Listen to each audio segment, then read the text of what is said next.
a young man shows his ID to the warden. He says he's an undercover prison inspector and insists he must deliver classified intel to his agents, but not inside the prison. All he needs is 10 minutes with them outside.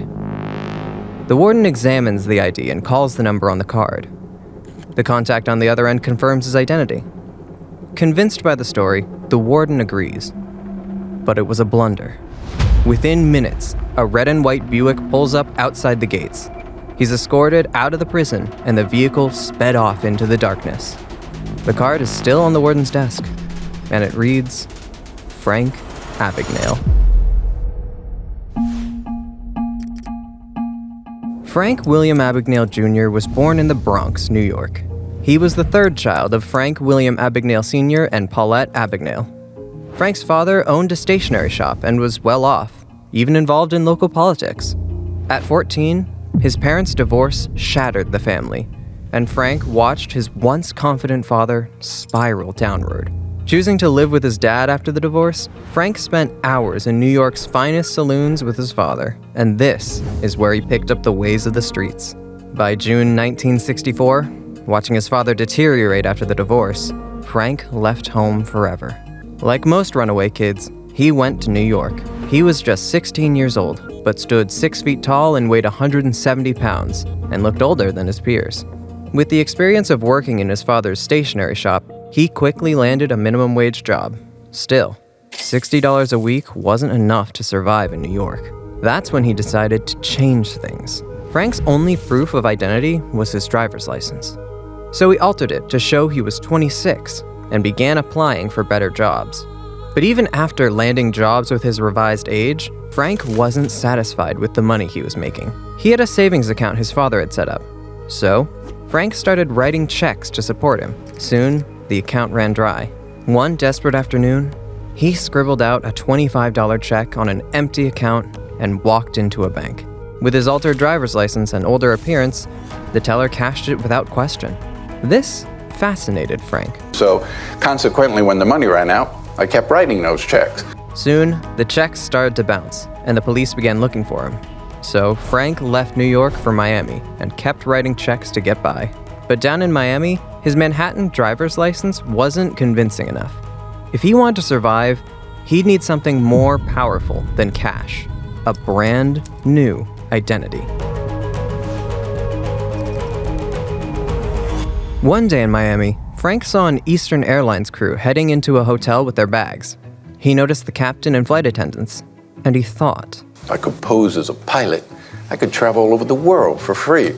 I probably could get just about anybody, anywhere to cash a check for me. Wasting no time, he dialed Pan American Airways pretending to be a company pilot.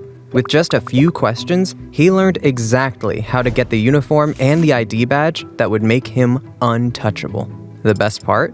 It cost him nothing. He simply filled out a form with a fake employee code, and the airline unknowingly handed him the keys to his new life. Within weeks, Frank was ready to live his new life. The pilot's uniform gave him credibility to cash even more checks. Frank soon grew rich. He eventually learned about the jump seat, a foldable seat for off-duty pilots which gave him the ability to travel the world. With a fake Pan Am ID and uniform, Frank flew to 26 countries for free and stayed at crew hotels and charged every expense to the airline. He even cashed more than $2.5 million in checks in 2 years. But Frank's wings didn't go unnoticed. The FBI was already on his trail, nicknaming him the Skyway Man. FBI agent Joseph Shea was assigned to the case. Following the paper trail, Frank realized how Fred stayed ahead of the FBI. Frank changed the city code in the check's number series. A Houston check might carry a San Francisco code, sending it through the wrong clearinghouses. It took 5 to 7 days for the fraud to be noticed, and by then, Frank had already disappeared with the money.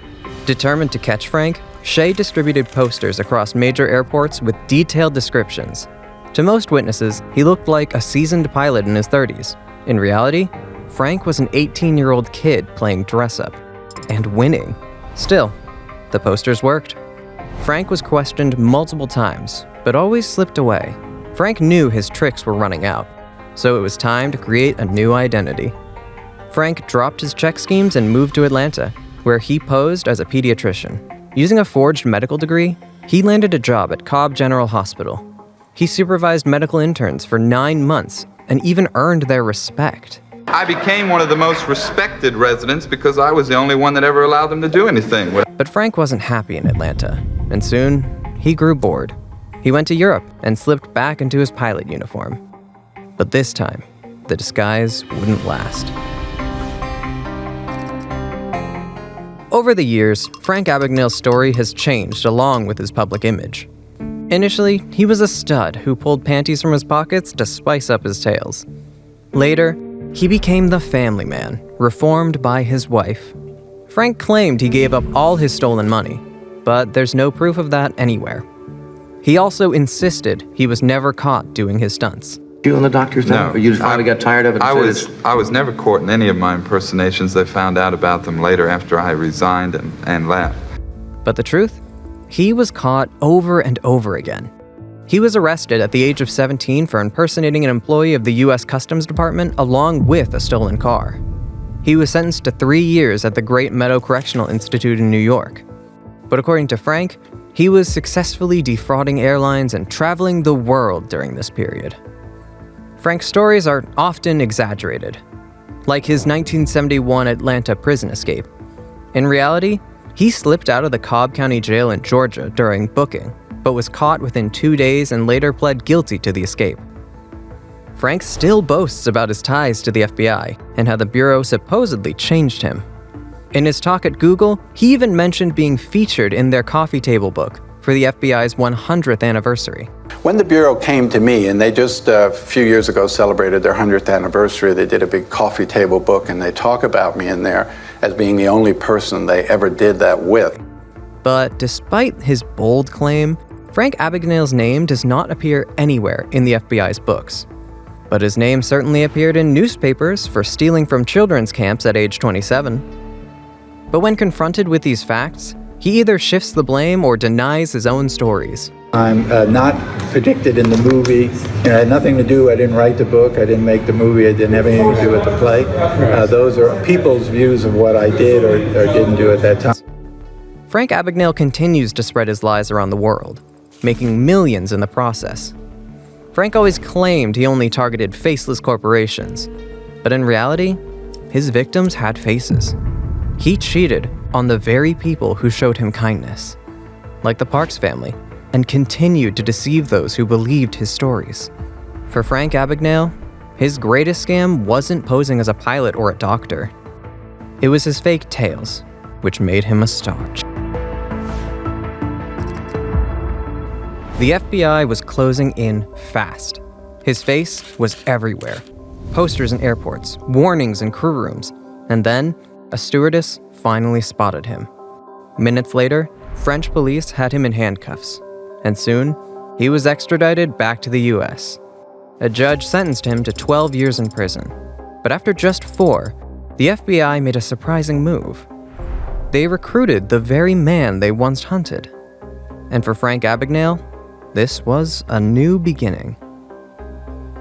Frank Abagnale's story became popular in 1977 after his appearance on the show To Tell the Truth. The story of a 16-year-old who successfully impersonated a pilot and even a pediatrician quickly captured national attention. He was featured on The Tonight Show starring Johnny Carson, which made him a star overnight. They like this. Everybody likes a good scam, don't they? I mean, secretly. By the 1980s, Frank Abagnale wasn't just a criminal. He was a celebrity, the most famous con man in America. His story was turned into a book and later adapted into the film Catch Me If You Can, directed by Steven Spielberg, starring Leonardo DiCaprio. But as his popularity grew, people began to question his story. One of them was an investigative author, Alan C. Logan. Frank always dismissed his crimes as childish mistakes, but this was a lie. Alan's investigation led him to Frank's victims, like Paula Parks. Paula was a Delta flight attendant who met Frank during his pilot's impersonation. Frank was impressed by Paula and approached her with romantic intentions. When she rejected him, he began stalking her. Frank followed her during her shifts and even showed up at her home in Baton Rouge. Frank charmed her parents with his credentials of being a pilot and quickly integrated into the family. But soon, the Park family discovered the truth. Frank was stealing checks from them, even from Paula's little brother who idolized him. He did that at the age of 21. But in his stories, he was just an immature kid. And if they say this, I'll do this. If they do that, I'll do that. I just simply went in and did it. So everything was kind of ad-libbed, and I think that was very much the adolescent, but I think the adolescent was why I was successful at it. Frank Abagnale built his career through lies, but Hassan Abdi built an entire bank for criminals. Watch our previous video to know how the CIA used a criminal bank to fund the Afghan war. See you in the next video.